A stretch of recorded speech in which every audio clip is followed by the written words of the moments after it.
Let's get real, fam. Racism isn't just some abstract concept. It's a lived reality for millions of people around the world. It's the subtle sting of microaggressions, the systemic barriers that limit opportunities, and the outright violence that shatters lives.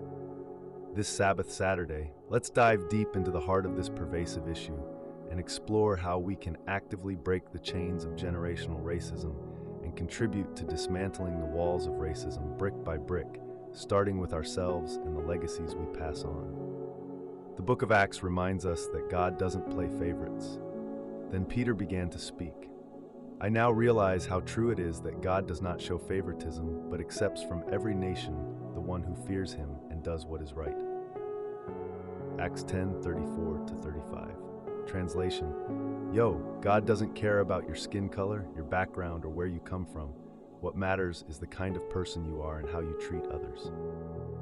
The Gospel of Mark also reminds us that love transcends all boundaries. Teacher, which is the greatest commandment in the law? Yeshua replied, Love the Lord your God with all your heart and with all your soul and with all your mind. This is the first and greatest commandment, and the second is like it. Love your neighbor as yourself. All the law and the prophets hang on these two commandments. Mark 12:28-31. You see, if we truly love our neighbors as ourselves, how can we justify treating them differently based on the color of their skin? These verses challenges us to look beyond superficial differences and recognize the inherent worth of every individual, regardless of their race or ethnicity. It's a call to unity, to understanding, to building bridges of connection instead of walls of separation. But let's not stop at religious teachings. Science itself confirms the absurdity of racism. Genetic research has unequivocally proven that there is no biological basis for race. We are all one species, sharing a common ancestry. The concept of race is a social construct, a tool used to divide and oppress, not a biological reality. Think about it. The melanin in our skin, the texture of our hair, the shape of our eyes. These are simply variations on a theme, beautiful expressions of human diversity. To claim that one race is superior to another is not only morally reprehensible, but also scientifically unfounded. Racism is a learned behavior, a product of ignorance and fear. It's perpetuated by stereotypes, biases, and systems of oppression that have been ingrained in our societies for centuries. But just as it is learned, it can be unlearned. And we have a responsibility to teach our children better than our parents and grandparents did. We don't have to continue the generational curses of racism. We can do better, and we must. The teachings of the Baha'i Faith emphasize the oneness of humanity and the importance of eliminating all forms of prejudice. The earth is but one country, and mankind its citizens.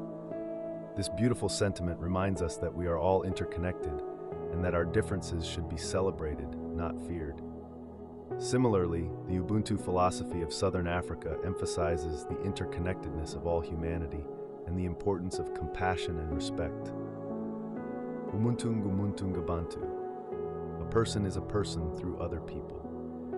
This philosophy teaches that our humanity is defined by our relationships with others and that we thrive when we support and uplift each other. So this Saturday, let's commit to being part of the solution. So how do we dismantle the walls of racism, you ask? Educate ourselves. Let's learn about the history of racism, the impact of systemic inequalities, and the diverse experiences of people from different backgrounds. Let's read books, watch documentaries, and engage in conversations that challenge our perspectives and broaden our understanding. Challenge our own biases. We all have unconscious biases. Let's be mindful of them, challenge them, and actively work to overcome them. Let's examine our own thoughts and actions and be willing to confront any prejudice or stereotypes we might hold. Speak up against injustice. When we see or hear something racist, let's not stay silent. Let's use our voices to challenge prejudice and promote equality. Whether it's calling out a racist joke or speaking out against discriminatory policies, our voices matter. Support anti-racist organizations and initiatives. There are countless organizations working to dismantle systemic racism and promote equality. Let's support their efforts through donations, volunteering, or simply spreading awareness. Celebrate diversity. Let's embrace the richness and beauty that comes from our differences. Let's learn from each other, support each other, and create a world where everyone feels valued and respected, regardless of their race or ethnicity. Remember, ending racism is not a spectator sport.